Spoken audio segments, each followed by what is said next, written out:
Então, bom dia a todos. Eu vou ficar com o meu vídeo o tempo todo ligado, porque senão a gente acaba perdendo a referência e tudo mais. Então, vocês vão me ver aí o tempo todo com o vídeo. Nós também estamos gravando isso, o Bruno e o André, aqui do nosso lado, vão fazer um tratamento desse material para futuros usos disso aí oportunamente.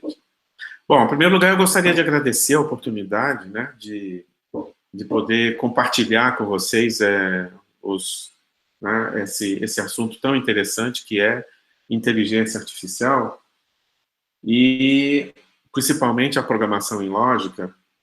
E, assim, eu pensei em dar um formato no curso que eu vou colocar para vocês. Mas antes eu gostaria de combinar um pouco a dinâmica que nós vamos fazer. Esse Google Meeting também não tem como levantar a mão, né? O Zoom e tudo mais tem como sinalizar. Mas então eu acho que vocês poderiam abrir o microfone e se fazer ouvir, digamos Uma, assim. uma sugestão, professor, ao invés de Ah, abrir o microfone, manda uma mensagenzinha no chat. pois é, mas eu não sei se eu consigo ver, entendeu? Gerenciar as duas coisas. A não ser que você fique me ajudando aí, entendeu? No chat. E você me chama a atenção se alguém, se Alguém. alguém quiser falar. Tá? Tá, podemos Porque, fazer isso. Usa o chat que incomoda menos e se por acaso ou eu ou você não vê, aí a pessoa vai para o microfone. tá bom. Porque um primeiro ponto que eu queria discutir com vocês é o seguinte: eu, eu não gosto de ter, de ser, de estar sem interação, entendeu?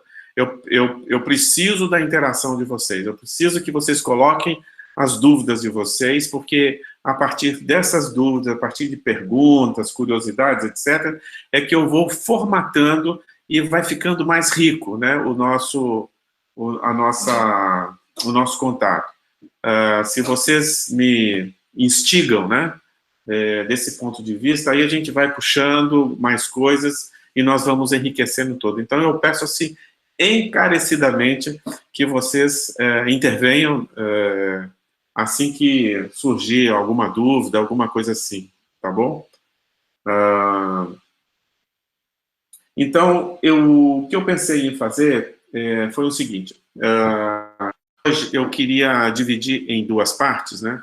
Essa parte da manhã, eu vou conversar com vocês sobre alguns aspectos de inteligência artificial e à tarde nós vamos fazer uma apresentação do projeto da Alemanha, sendo que eu vou ficar com uma primeira parte e uma segunda parte disso aí, às meia horas do final, eu e o professor Carnielli vamos falar sobre as teorias que estão envolvidas no projeto da Alemanha, né? Ou seja, o conjunto de teorias que estão envolvidos no projeto da Alemanha. Para vocês terem uma ideia, né, do grau de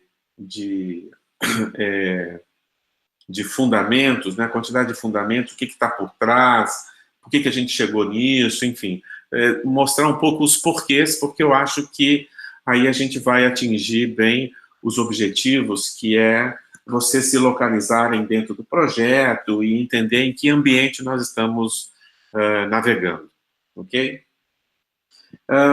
Então é o seguinte, nessa primeira parte eu queria falar um pouquinho também sobre a minha formação, para que vocês consigam me explorar, né, as perguntas e tudo mais, de uma maneira mais rica, enfim, aproveitando melhor. E então eu vou começar por aí e depois a gente conversa um pouquinho sobre o conteúdo do que eu pensei em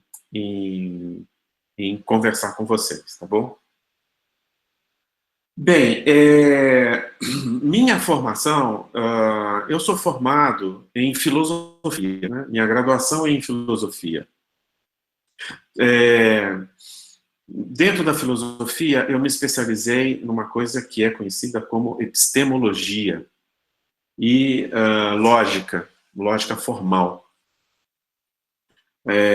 também é conhecido como filosofia da ciência. Então, eu percorri todo o caminho. Paralelamente, eu fazia física também, no Instituto de Física da Unicamp. Eu acabei abandonando a carreira de física e me dedicando à filosofia. Antes da filosofia, eu também me formei em eletrônica pela Escola Técnica Federal, uma formação para mim extremamente importante, porque ela é que me permitiu pagar meus estudos, né? Eu trabalhei muitos anos na área de eletrônica, com projetos e tudo mais. Bom, então, dentro dessa perspectiva, eu fiz um mestrado. Na verdade, eu entrei, antes disso aí, eu entrei no final do meu curso de filosofia, eu comecei a estudar inteligência artificial e acabei entrando para a primeira equipe de inteligência artificial do governo, que ficava no CTI, no Centro Tecnológico para a Informática de Campinas, e lá foi que nós desenvolvemos toda tecnologias e tudo mais em inteligência artificial. Então, desde então, isso aí foi 85, para vocês terem uma ideia. Então, desde então, eu venho trabalhando na área de inteligência artificial fortemente. Fiz um mestrado na Unicamp, um mestrado na França, doutorado na França, voltei para a Unicamp novamente, fiz um pós-doutorado na Unicamp, e depois concursos, né, para professor adjunto, professor titular, todos eles na área de inteligência artificial. Então, eu fui professor titular em computação na Federal de Uberlândia e depois fui professor titular na área de ciência da informação na UNB.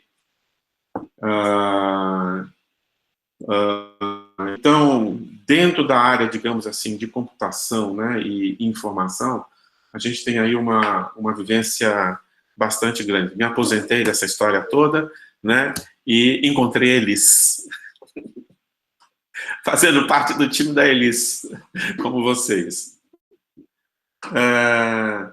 Bem, na área de inteligência artificial, eu me especializei numa coisa que é conhecido como Automated Reasoning, ou seja, raciocínio automático.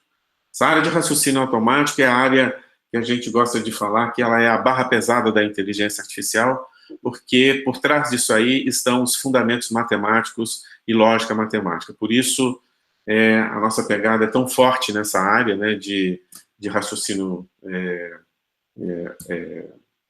raciocínio automático, porque é uma, digamos assim, é uma formação muito forte dessa área, né? Os meus concursos para professor adjunto e titular foram na área de aplicação de lógica matemática à ciência da computação. Então, ao longo do tempo, tá, eu me tornei também um matemático por causa do elenco de trabalhos que eu desenvolvi na área, né? E dentro dessa área, eu tive a oportunidade de trabalhar com inúmeros projetos em inteligência artificial, né?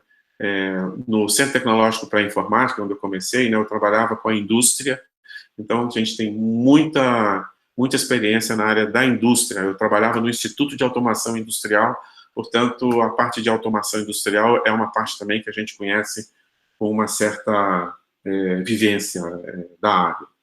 E desenvolvemos bastante projetos na área de automação industrial por lá. E depois, ao longo da carreira, eu fui desenvolvendo projetos nessa área, até que a gente também desenvolveu projetos na área de ciência da informação, né? E depois foram inúmeros alunos de doutorado, mestrado, graduação e tudo mais, formado ao longo do tempo, né? Aí eu perdi as contas, eu não tenho mais ideia de quantos alunos formados, né, e passados por mim desde então. É um grande prazer poder trabalhar dessa maneira, né? Bem, então isso aí é um overview rápido. Se vocês novamente tiverem perguntas, vocês, por favor, me avisem. Ah, bom, o que eu havia pensado para a gente conversar? A primeira dificuldade que eu tive foi saber do público, né? Assim, quem é meu público, o que eu falo, o que eu abordo, como é que a gente poderia, digamos assim, ter um overview, né? Uma grande ideia sobre inteligência artificial e sem que a gente possa também cair na mesmice. Ó, eu acabei adotando uma outra abordagem. Existem inúmeros artigos sobre inteligência artificial na internet, né? Eu aconselho vocês darem uma olhada, porque artigos, apresentações, vídeos, né?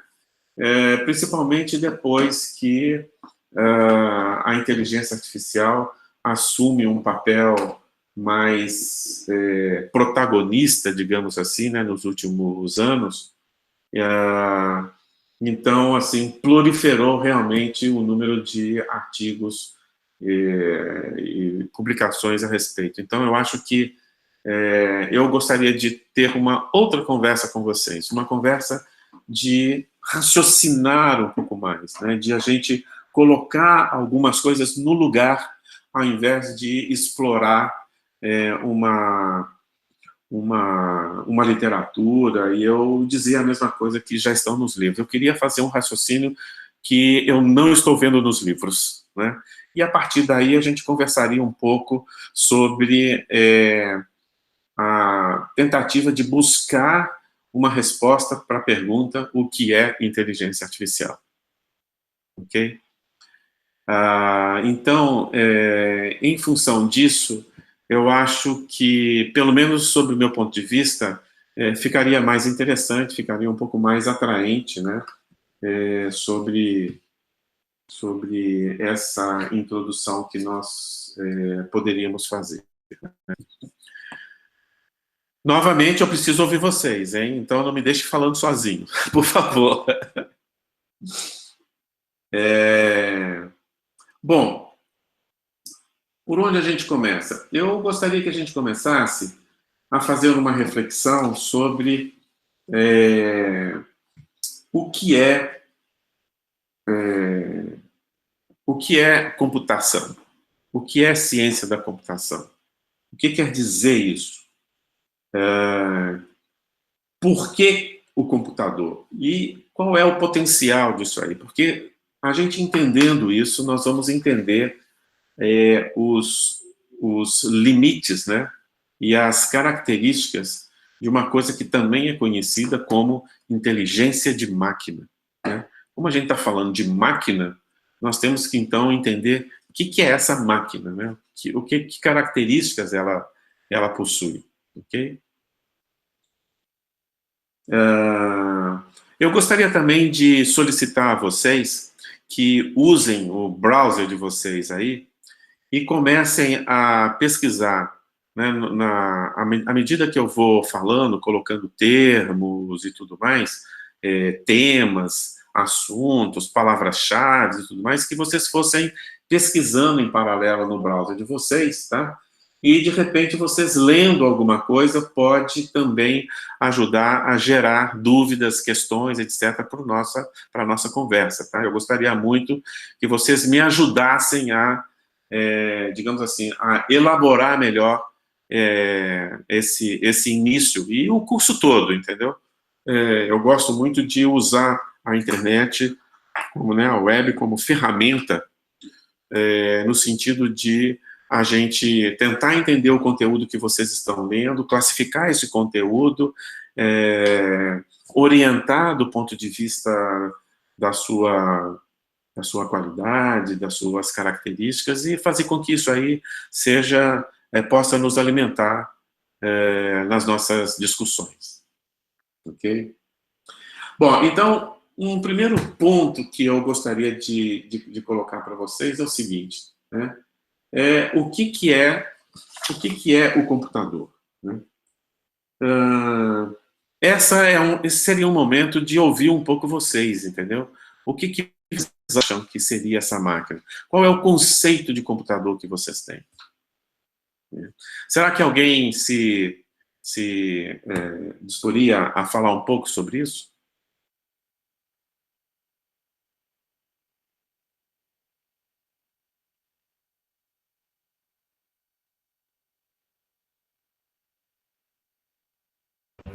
Vamos lá, já ninguém se dispôs, eu posso tentar falar alguma coisa aí, né? Certo, a câmera, por favor. Ah, sim, claro. Pronto, estão me vendo aí? Pronto, Jorge, obrigado. Então, antes de falar o que é o computador, eu vou tentar contextualizar a parte da minha resposta na minha experiência, né, com o computador, desde que eu me entendo por gente, né? Então, assim,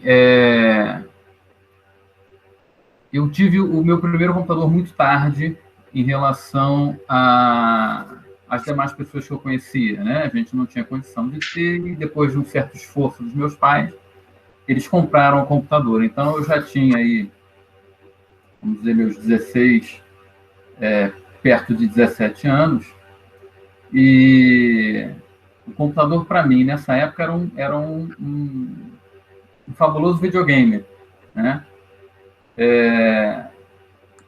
E quando eu entrei para a faculdade em 99, também com 17 anos, foi que efetivamente eu vi o poder que o computador tinha, né?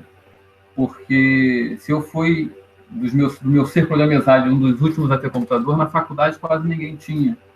Então, assim, eu posso dizer que o computador me diferenciou dos demais na faculdade. Maneira de entregar os trabalhos, de pesquisar, né? Então, assim, eu consegui um estágio no laboratório de computação gráfica, justamente por já conhecer bastante coisa de computador e o pessoal não tinha essa experiência, né? Enfim, então, assim, o que eu quero dizer com isso? Que a definição de computador, na verdade, ela vai mudando com o tempo e com a nossa vivência, né? Hoje eu posso dizer que um computador é um grande facilitador da vida da gente, né? Ele veio para facilitar e tornar as coisas mais práticas, e acho que isso, hoje, ele ainda ele acaba sendo, dependendo de quem usa, um emburrecedor da população, né? Eu acho assim, o advento da calculadora não tem que impedir ninguém de saber fazer conta, né? Mesma coisa do computador. Então, assim, hoje em dia o computador programa por você, né? Então, assim, você não pode abdicar de conhecer lógica por isso, né? Então, assim, para sumarizar e não deixar essa resposta tão comprida como está, assim, o que é o computador? Acho que ele, hoje, é a nossa grande ferramenta, o nosso grande facilitador da vida, e a gente espera, né, a gente tem uma expectativa que tudo que a gente precisa a gente vai resolver através do computador, né? Qualquer coisa. Então, hoje o computador é o nosso médico, o computador é o nosso entretenimento, ele é tudo. Então, assim, ao mesmo tempo que isso é fantástico, isso para mim é preocupante, né? Porque gera uma dependência, um emburrecimento que não é todo mundo que está preparado. Mas, enfim, ele já está na conta da gente aí, já está na nossa vida, e a tendência é só evoluir ainda mais, né? Ok, Jorge, obrigado. José Luiz. José Luiz, desculpa. Ô, gente, vocês precisam me ajudar nos nomes, tá? Porque eu vou cometer essas gafes o tempo todo. Muita gente vai decorar agora. Mas o José Luiz e o Jorge Luiz é muito fácil de confundir mesmo, não tem jeito, isso é normal. Alguém quer rapidamente complementar alguma coisa? É por isso que eu já abstraí e chamo de JJ, entendeu? Assim. Tá tudo certo. E tá tudo certo. Pronto, vou fazer isso. JJ. Mamed, eu tenho uma experiência um pouco diferente da do Zé, que eu sempre fui o moleque nerd que sempre teve computador desde pequeno, né? Então, pode abrir seu vídeo, por favor? Oh, desculpa, esqueci disso. Pronto. Eu sempre tive contato desde 11, 12 anos, brinquei bastante, né, na época que era um TK-85 ainda, né, aprendi assembly para poder fazer jogo naquela época, né. Então, a minha formação um pouco mais para a ideia do que é o computador, é um pouco diferente. Eu tive aquela formação mais clássica de curso e revista de computação, né, então era aquela máquina que não sabe nada e que você tem que fazer com que ela siga os passos que você quer para produzir alguma coisa no final. É aquela definição clássica de computação mesmo, né? Uhum. Então, naquelas revistinhas antigas, você via assim, é uma máquina teoricamente burra, não faz nada, e que toda a lógica tem que ser colocada por você para que produza alguma coisa útil. É uma ferramenta, tá? Uhum. Então, é aquela definição bem clássica mesmo. Ok.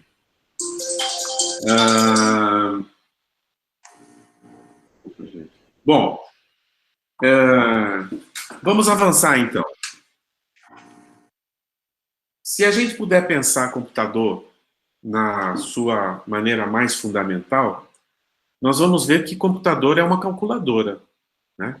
Computar significa calcular. Portanto, o computador é uma calculadora.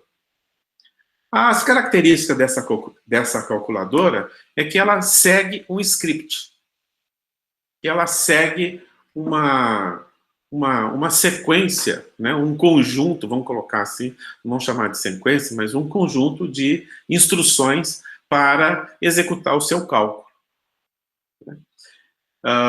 Evidentemente que a ideia de cálculo e a ideia de sequência de instrução são coisas que a gente precisa elaborar.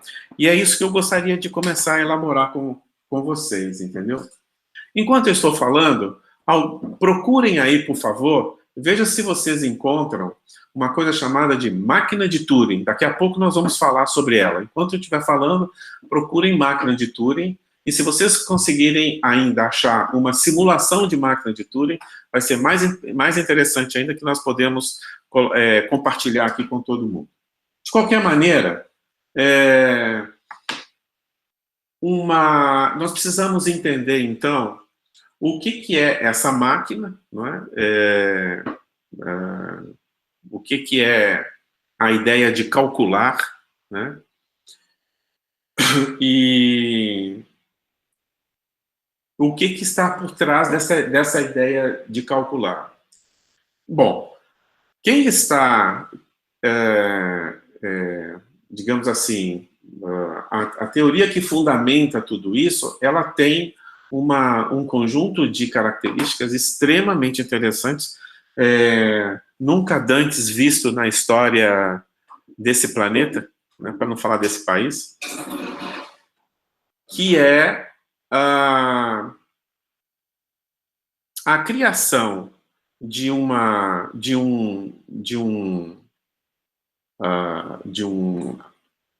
máquina, de um dispositivo, né, capaz de executar determinadas características de forma muito sistematizada. Né? No fundo, o seguinte, o princípio básico dessa máquina, conhecido como computador hoje, ele é bastante elementar. E excelente que ele seja bastante elementar, porque são de coisas elementares que as coisas complexas são criadas, são construídas. Né? Bem, então é o seguinte, a primeira ideia que a gente precisa desenvolver é o seguinte, o que é calcular. Para que a gente consiga entender o que é calcular, nós precisamos também entender, em paralelo, a ideia desse conjunto de instruções. Esse conjunto de instruções tem um nome característico que é chamado de algoritmo. Algoritmo. Alguém tem uma ideia boa do que é algoritmo?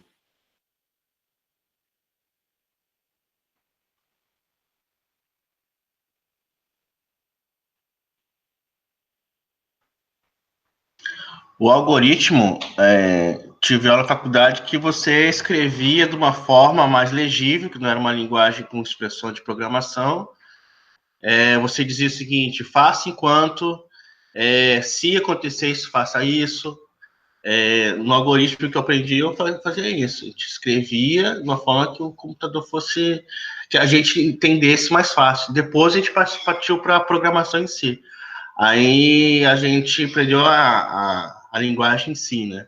Aí eu usava a expressão da linguagem de programação. Beleza, Paulo. Olha só, algoritmo é precisamente uma coisa chamada de receita de bolo. Receita de bolo, essa que a gente encontra aí aos borbotões nos livros de culinária, etc. Exatamente isso, né? Diferente da receita de bolo, obviamente, né? A receita de bolo a gente pode criar. Ah, não vou colocar esse tanto de sal, não, vou colocar menos. Ah, aquele tanto ali de outros ingredientes, de farinha, para fazer o bolo, não vai ser exatamente isso, vai ser um pouco mais, um pouco menos, etc. A diferença dessas duas coisas é que no algoritmo, né, cada um dos passos da receita do bolo vai ser seguido exatamente como estiver especificado. Mas é um passo a passo, né? Um passo a passo, onde você vai, a partir desse passo a passo, né, executando cada passo desses, até você chegar no resultado final, que é o bolo, né? Chegar nesse resultado final é uma das características fundamentais para a caracterização da ideia de algoritmo. Uma boa definição sobre algoritmo dentro da teoria da computação, depois vocês podem pesquisar, eu não vou falar muito sobre ele, porque a gente não precisa de conhecimentos tão fortes assim, mas é uma coisa conhecida como algoritmo de Markov, né? Essa definição de algoritmo dado pelo Markov é a definição, digamos assim, mais formal, mais dentro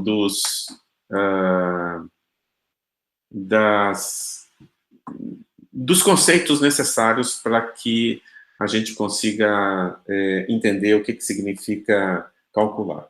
Bom, então o algoritmo, ele é uma sequência de passos, né, com um objetivo bem definido no final. Então, uma receita, e o objetivo é obter o bolo, ok?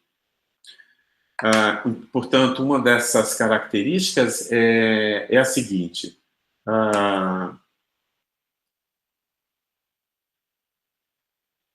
todo algoritmo para, ou seja, todo algoritmo ele dá um resultado.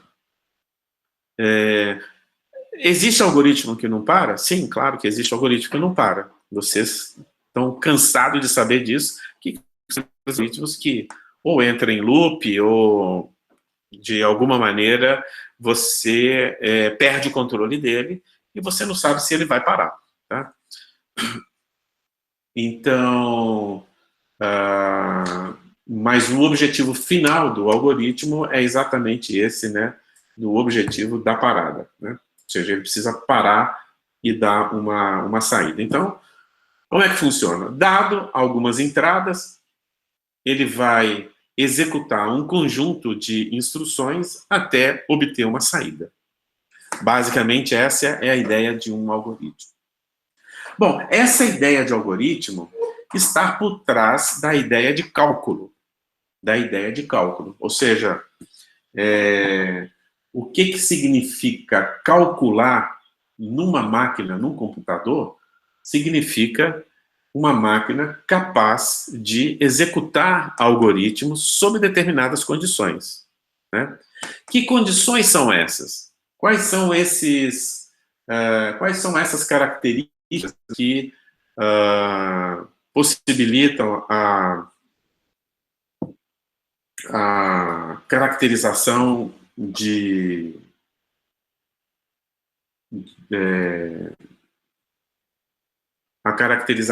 dessa dessa máquina, né? Eu vou compartilhar minha tela, por isso que eu dei uma parada agora aqui. Eu vou compartilhar minha tela porque eu gostaria que eu fosse falando e fosse ilustrando aqui para vocês com algumas com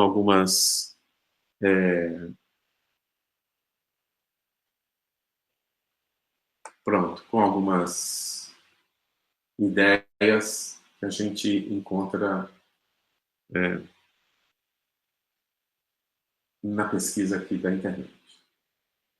Veja se vocês estão vendo minha tela bem.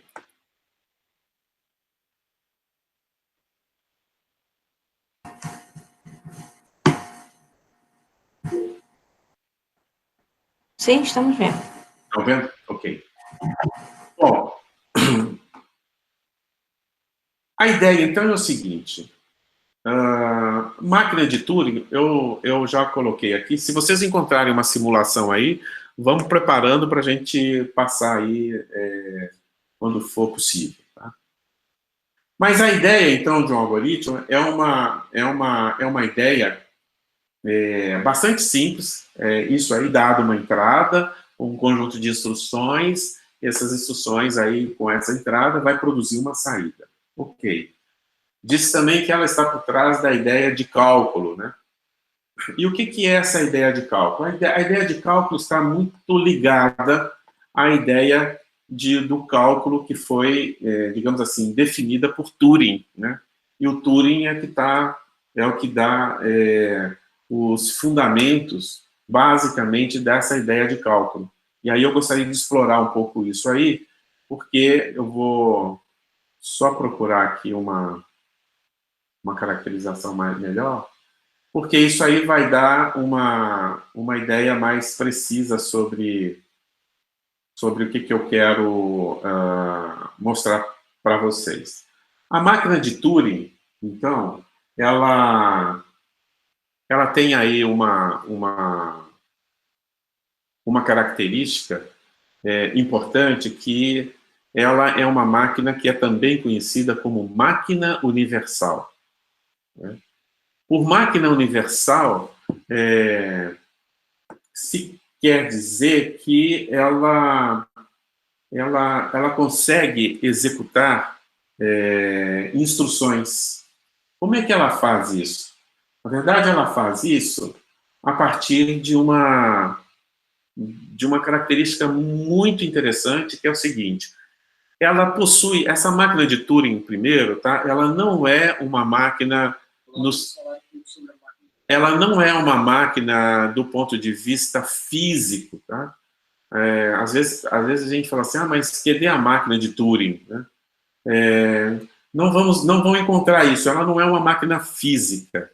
Ela é uma máquina que ela é uma máquina, digamos assim, formal. Ela é um conceito que foi desenvolvido por Turing e, obviamente, esse conceito ele é um conceito, digamos assim, com base nas características formais desenvolvidas dentro da perspectiva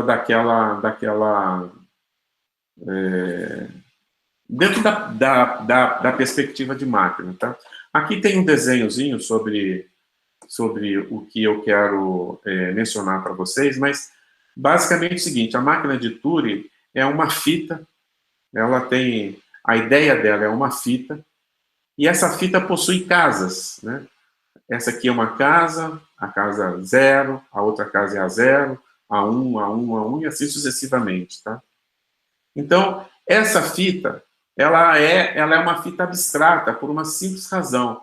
Ela é infinita para a esquerda e infinita para a direita. Então, aí já começa que, eu poderia colocar isso aí numa máquina. Não dá não, porque de cara ela vai ser infinita para a direita e infinita para a esquerda, coisa que não é execuível praticamente. Né? Bom, por que ela é infinita para a direita e infinita para a esquerda? Porque ela tem recursos ilimitados. ok? Ela possui recursos ilimitados. Então, não tem problema de memória, não tem problema de nada, tá? Então, recursos limitados. Ela também possui uma cabeça, né? Isso aqui que vocês estão vendo, né? Ela possui uma cabeça. Essa cabeça, ela se desloca para a esquerda ou para a direita e somente de casa em casa. Ela não salta, né? Para a esquerda ou para a direita. Ela só pode ir de casa em casa, da esquerda para a esquerda ou para a direita. E ela também pode ler ou escrever naquela casa que ela estiver posicionada. Portanto, essa máquina é uma máquina, assim, extremamente elementar. Nessas casas, eu vou escrever zeros ou uns, e é só isso que ela sabe. Obviamente, vocês conhecem que o sistema numérico, né, de base 1, você consegue expressar os números naturais completamente, né? Portanto, o que ela está fazendo ela é um dispositivo teórico, né, que é capaz de executar essas ações. Com isso, né, dizendo para ela, vá para a esquerda, vá para a direita, escreva 0, escreva 1, né, com essas instruções extremamente simples, né, exatamente aqui, olha, né, vá 1 quadrado para a direita, vá 1 quadrado para a esquerda, e etc., né, ela consegue executar, por exemplo, é fácil demonstrar que ela consegue executar, por exemplo, uma soma de 2 números, ok? A soma é uma função, ela consegue executar essa função soma, tá? E, na verdade, ela vai conseguir executar, né, um conjunto de funções, e essas funções, na verdade, se ela conseguir executar essas funções, que são as funções elementares, por composição, ela vai, isso é um teorema matemático conhecido, ela vai conseguir executar qualquer função matemática. Qualquer, ok? Função matemática. Bom, então, tem aqui um ponto bastante importante, que é o seguinte.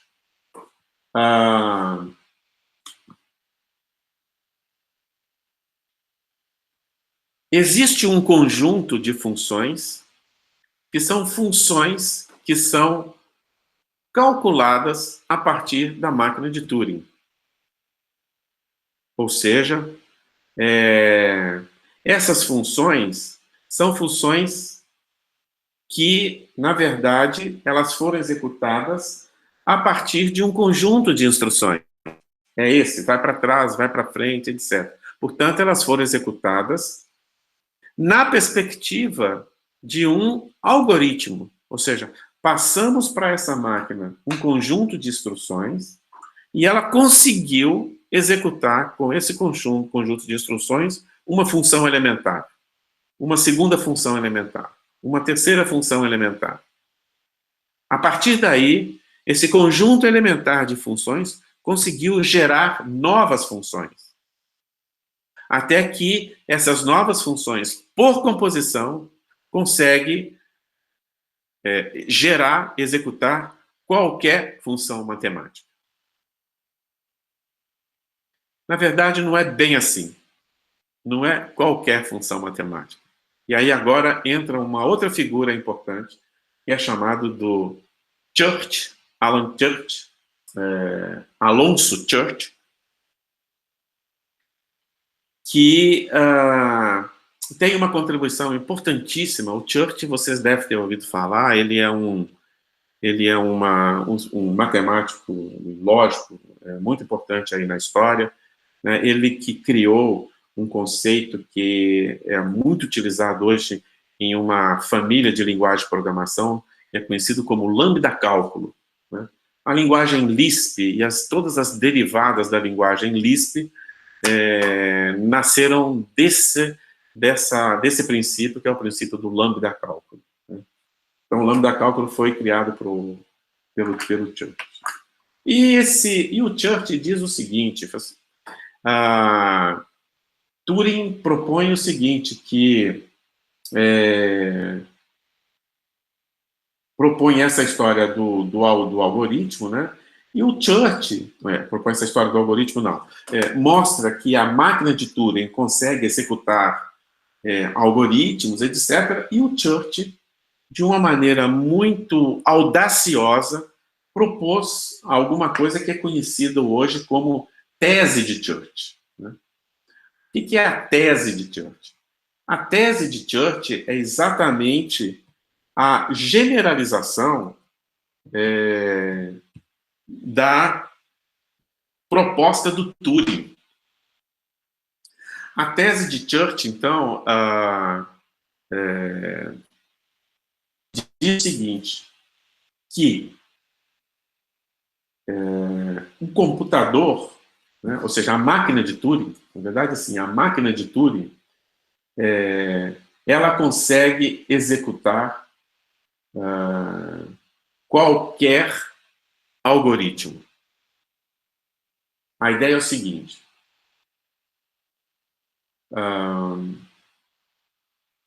dado um algoritmo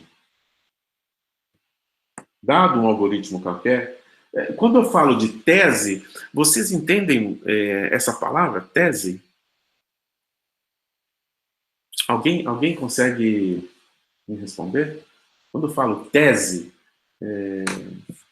vocês têm uma ideia do que significa isso? Posso tentar responder. Por favor.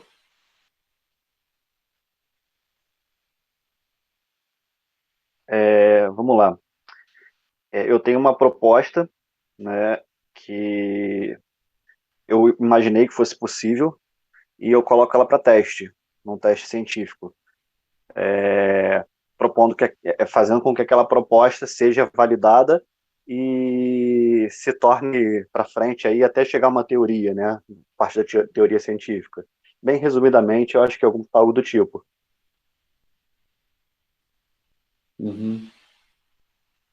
Ok. Beleza, uma característica da tese é o seguinte, tese é uma conjectura. Ou seja, é alguma coisa que você não conseguiu provar. Nem a sua veracidade e nem a sua falsidade.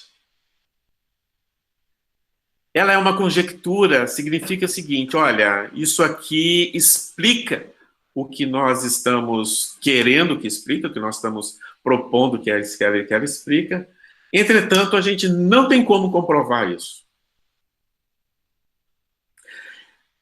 O Turing criou essa ideia da tese, né, dessa ideia da tese, na sua ousadia, aliás, ele tinha muito cacife para isso, né, para poder dizer isso, né? E, na verdade, a ideia fundamental do Church, que hoje é conhecido como tese de Church, Turing e Kleene também, um outro lógico famosíssimo que também contribuiu para essa ideia, com seus trabalhos, é que se eu tiver um algoritmo, eu vou ter sempre uma máquina de Turing que executa esse algoritmo. Olha, isso é extremamente forte, extremamente usado. Por isso que é conhecido como tese de Church. Se vocês quiserem demonstrar, vocês podem concorrer aí à medalha Turing, que é a medalha hoje... ou a medalha Fields, né? Que são as medalhas aí na área de matemática e tudo mais. Por que isso é importante? Na verdade, essa tese de Church é a ideia central do que significa ciência da computação hoje. É por essa tese que é possível hoje a gente enfrentar problemas. Assim, olha, eu tenho aqui um algoritmo, você coloca na máquina e vai funcionar, entendeu? Se você tiver um algoritmo, esse algoritmo ele é Turing computável. Essa é a expressão adequada. Dado um algoritmo qualquer, né, você vai sempre encontrar uma máquina de Turing capaz de executar esse algoritmo. Por isso é que é a tese central da computação, né, e por isso que o computador se torna uma ferramenta extremamente importante e valiosa. E precisamente isso, é a noção de cálculo. Essa noção de cálculo é chamada Turing computável, ou seja, cálculo de Turing, entendeu? A noção de cálculo, ou a noção de computação, dessa maneira, é a noção hoje mais sofisticada que a gente tem sobre cálculo.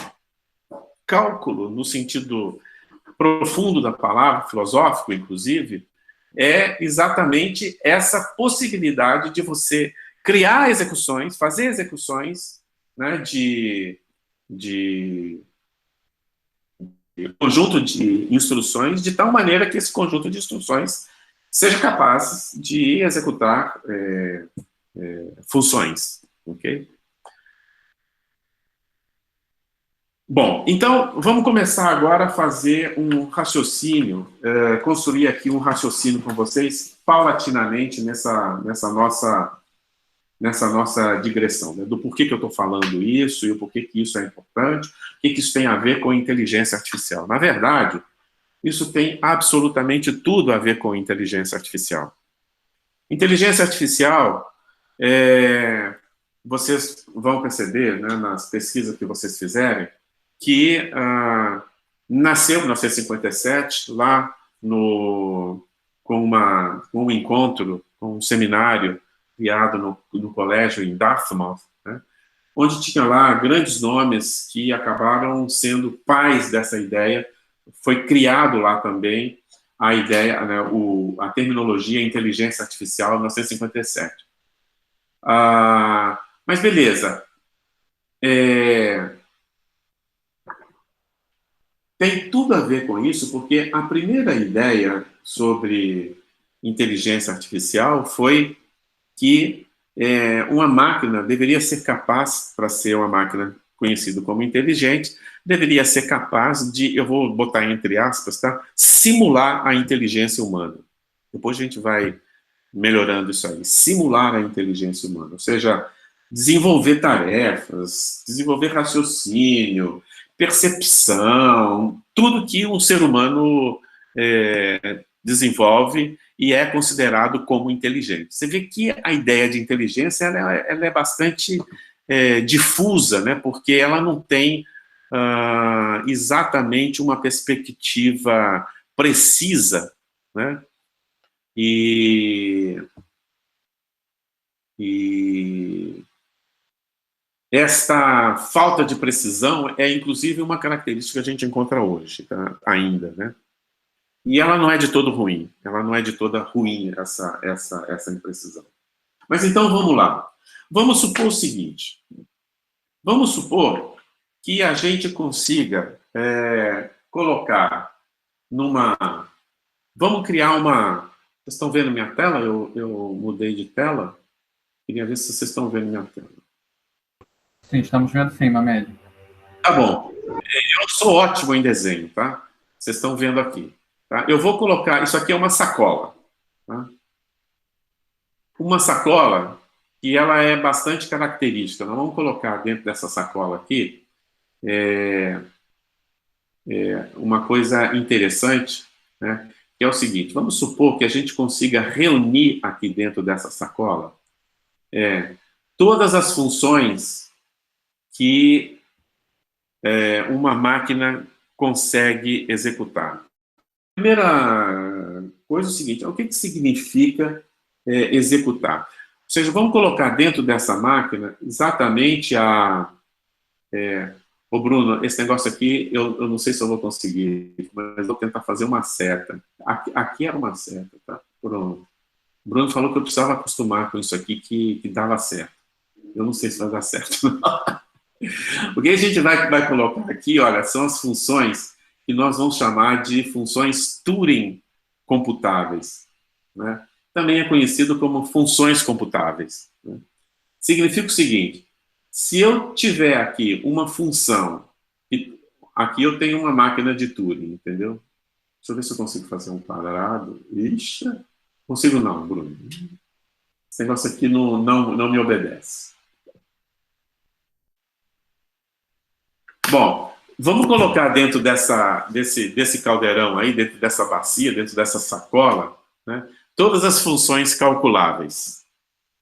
Significa o seguinte: se eu tenho uma função que ela pode ser calculada, né, por essa máquina de Turing, eu coloco ela dentro do balaio.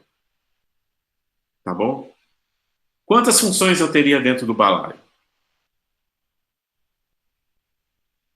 Quem pode me responder?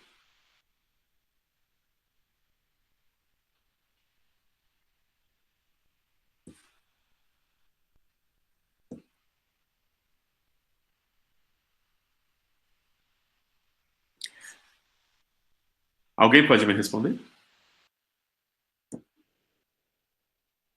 Infinitas? Infinitas funções. Perfeito. Infinitas funções dentro do balaio.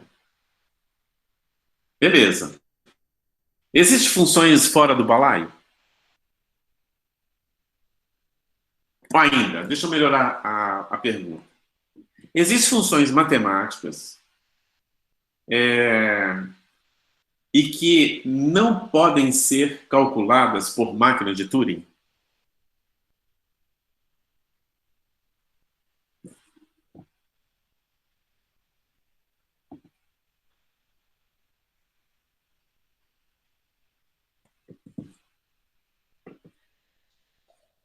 O que vocês acham?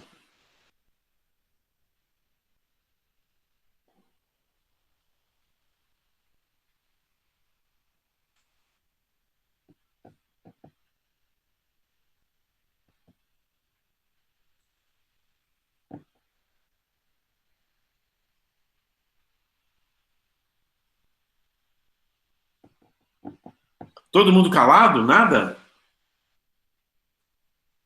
Olha, já que você falou que existem as funções Turing compatíveis, talvez tenha as que não sejam Computáveis. computáveis, tá?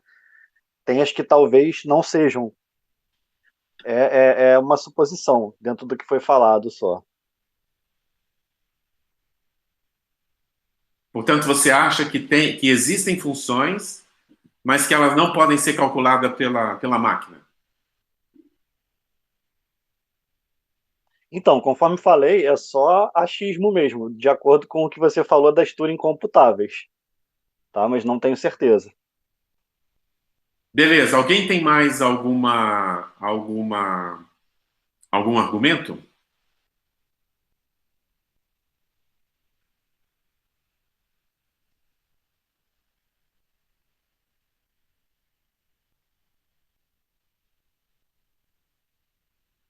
Não, ninguém?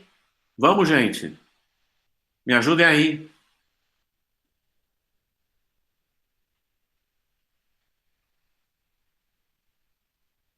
Bom, a resposta é sim, existe. Tá? Existem várias funções que são funções, digamos assim, que matematicamente elas existem, né? E que estão fora aqui da máquina. Elas estão aqui fora. Elas estão, de certa maneira, povoando isso aqui fora, entendeu? Mas que interessante, significa então que eu tenho funções que eu consigo calcular e a máquina não? Que o homem consegue criar e a máquina não? O que vocês acham? Vocês acham que isso é possível?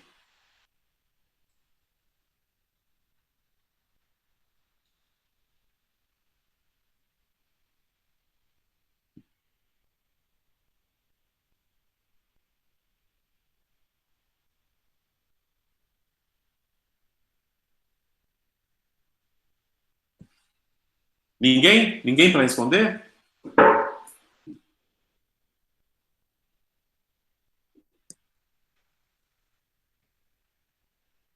Ninguém? Olha, Mamed, eu vou pela lógica também aí, tá? É o mesmo achismo do Gilberto.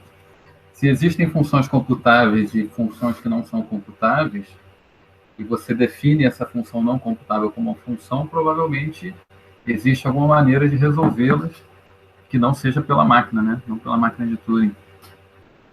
Também é só Mas pela lógica do que foi explicado. Hein? É um pouquinho mais forte do que isso, né? É assim, existe uma função matemática, né, rigorosamente matemática, com tudo que ela tem matematicamente, mas ela não consegue ser calculada pelo computador, por essa máquina de Turing.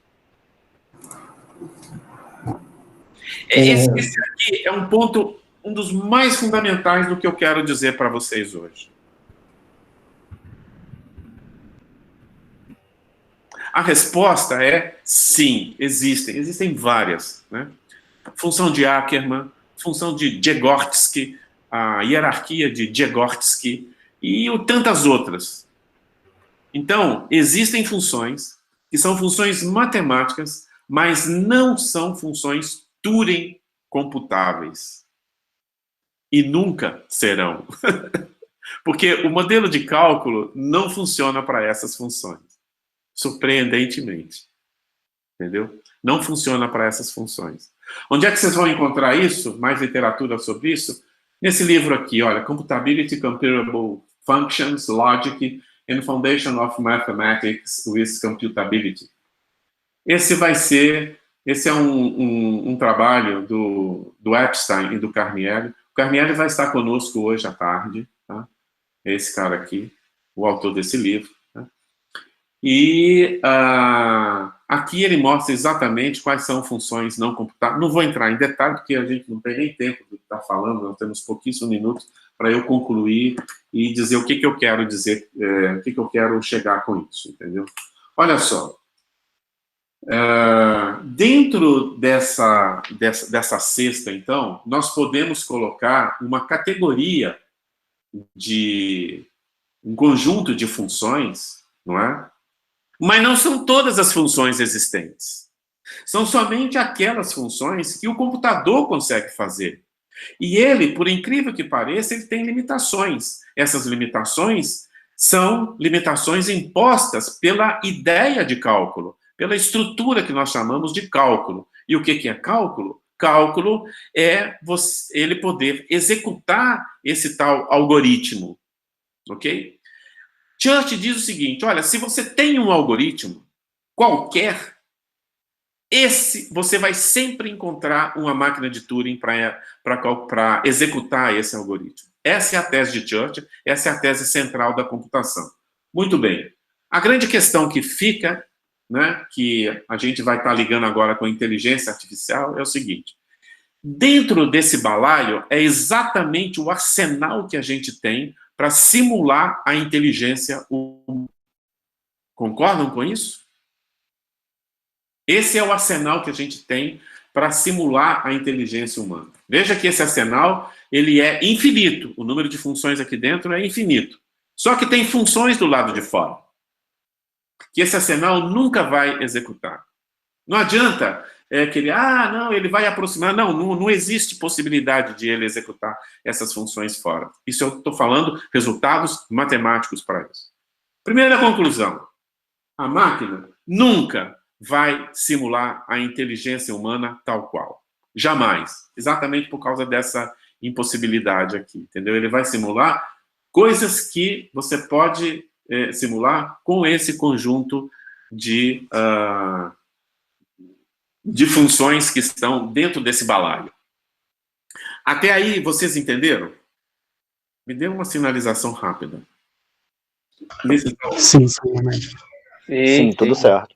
Eu estou tentando ser o mais claro possível. Então, basicamente, é o seguinte, dentro desse balaio nós vamos ter elementos, né, que são executados, são, digamos assim, são possíveis, né? São execuíveis com uma máquina conhecida como máquina de Turing, beleza? E nós temos elementos fora desse balaio também.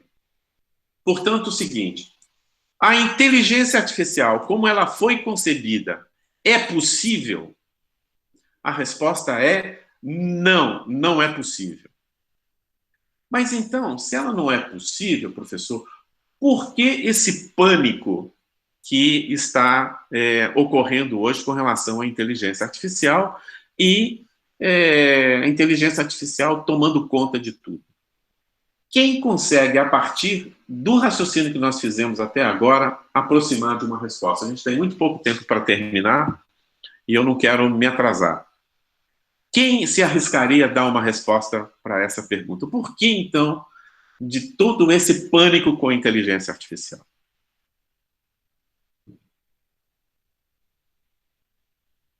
Alguém arrisca?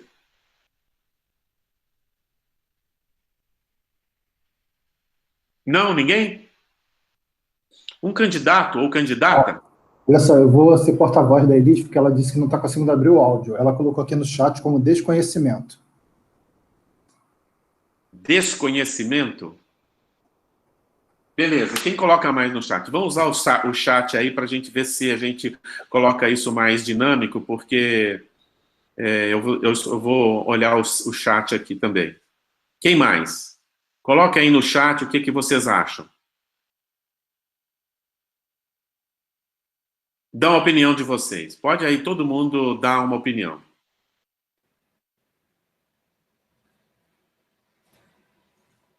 Oi, Med. É o Japa aqui falando. Então, cara, como eu tenho infinitas instruções dentro de uma sacola, vamos dizer assim, né? Sim. Cara, eu não sei qual é o tamanho dessa sacola. Então, assim, eu deveria ter uma sacola de infinitas possibilidades. Então, assim, eu preciso limitar o tamanho desse conhecimento daquele universo. Já partindo da premissa de que o universo externo, a máquina tem as suas limitações, por que não colocar limitação nessa ideia ali eu estou partindo da forma e função, né? Vamos dar uma forma e colocar funções dentro dessa forma, e aí sim a gente tem ali um objeto inteligente, vamos dizer assim. Não sei se eu consegui explicar. Ô Japa, se você me permite te chamar de Japa, você teve uma intuição muito boa, precisa. O ponto está exatamente aí. O seu raciocínio talvez não foi ainda no ponto nevrálgico, mas você pegou exatamente o ponto. Exatamente o ponto é esse, meu caro. Nós temos dentro desse balaio infinitas funções. Olha, e aí, à tarde eu vou querer conversar um pouquinho mais com vocês sobre o que tem dentro desse balaio, mas assim, olha, nós temos aqui funções que são... esse conjunto de funções aqui, para vocês terem uma ideia, né? A composição de novas funções a partir desse material aqui pode ser tão sofisticada que você não vai conseguir distinguir quem é máquina e quem é homem. Não porque ele não vai conseguir fazer coisas por fora daqui, né? Ele nunca vai fazer isso. Tá? Mas o que ele vai conseguir fazer com esse balaio, com infinitas funções, vai ser tão sofisticado, e é por isso o temor, entendeu? Que a ideia é que a gente não vai mais conseguir distinguir o que é máquina e o que é homem. Mais uma coisa para vocês procurarem, isso aí é chamado de teste de Turing. Tá? Depois vocês dão uma olhada, à tarde nós vamos falar rapidamente sobre isso aí também, sobre o teste de Turing. Então, não vai ser possível distinguir. E aí tem toda uma perspectiva, né? Tem toda uma decorrência, digamos assim, do fato de que uma máquina que hoje está evoluindo muito em termos de processamento, nós vamos falar sobre isso à tarde também, né? O porquê que isso aqui é tão importante. Mas, basicamente, é o seguinte, ela não vai conseguir simular a inteligência humana, ponto final, tal como é, ponto final. Por várias outras características, eu mostrei uma aí para vocês. Entretanto, dentro desse balaio, nós temos infinitas possibilidades, possibilidades não, nós temos infinitas funções. Na composição de resolução de problemas com essas infinitas funções, nós vamos nos aproximar extremamente da inteligência humana, até o ponto de a gente não conseguir distinguir. Obviamente, muitas dessas funções que estão aqui dentro, elas são funções que conseguem executar tarefas de uma maneira muito mais eficiente do que o raciocínio humano, que tem outras características, obviamente, não a característica de execução de como a máquina faz, entendeu? Então, precisamente esse é o ponto e essa é a ideia do que está por trás de uma máquina e o que significa inteligência artificial nessa máquina, cujo paradigma funções Turing calculáveis, execução de funções Turing calculáveis. Ok? Comentários de vocês no nosso último minuto final. Já são 11h31 no meu relógio.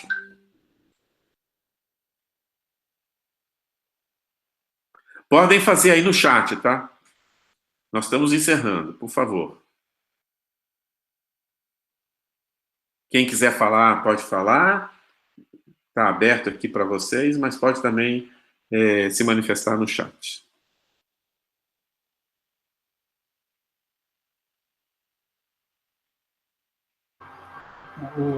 Mamed, só complementando aí o que você falou a respeito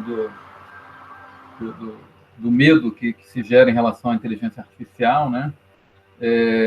Dentro do que você já explicou, a gente acaba ficando um pouco em desvantagem por conta, chama assim, de capacidade de armazenamento, né? Uhum. A gente é limitado, a gente tem um limite muito menor do que um computador, apesar de ter o raciocínio que ele não tem. E distração. A gente se distrai, um computador não. Então, às vezes, a gente pula um passo do algoritmo numa execução que pode ser feita por um humano, por pura distração, e isso não tem do lado de lá. Então, ele vira um competidor muito desigual, né? Acho que isso também é um pouco... Mas olha só, você acha que poesia é uma coisa boa ou ruim? É uma coisa ótima. Muito bom. É muito bom, né? Você acha que arte é uma coisa boa ou ruim? É bom também. É muito bom.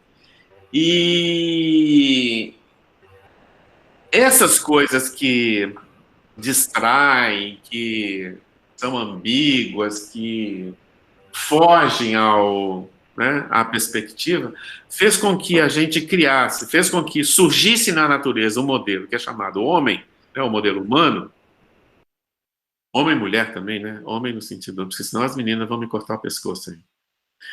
É algo muitas vezes mais sofisticado do que isso que eu estou falando aqui, que é absolutamente elementar. Entendeu? A gente está, assim, muito longe de atingir as capacidades da inteligência humana, entendeu? Do ponto de vista na sua integridade, né? O que acontece é o seguinte, é que mesmo com essa coisa e é isso que eu queria mostrar para vocês, olha, extremamente elementar, eu mostrei para vocês máquina de Turing, o Jorge já postou aqui uma simulação de máquina de Turing, depois à tarde a gente pode passar, né? Eu vou dar uma olhada nisso aqui, a gente pode passar, se vocês encontrarem aí. Vocês vão ver que é uma coisa assim absolutamente elementar. Como uma coisa assim absolutamente elementar consegue fazer uma coisa tão sofisticada que é o computador que a gente tem hoje, né? E essas características que a gente tem hoje. Tá bom, então isso aí é um ponto extremamente importante. Mas não se esqueça que tem várias coisas do lado de fora do balaio. E ele nunca vai conseguir fazer. Nós, com nossa lerdeza, falta de memória, desatenção, poesia, arte, bagunça, crime, o que mais? Tudo enquanto é coisa, conseguimos fazer coisa que ele não vai fazer nunca. Coronavírus. Solucionar o problema do coronavírus. A gente consegue fazer coisa até que a gente não deveria, né? Não deveria, claro, óbvio. Né? Para o bem e para o mal. Né? Então é isso, gente. É isso. Espero que eu tenha tocado em vocês de alguma maneira.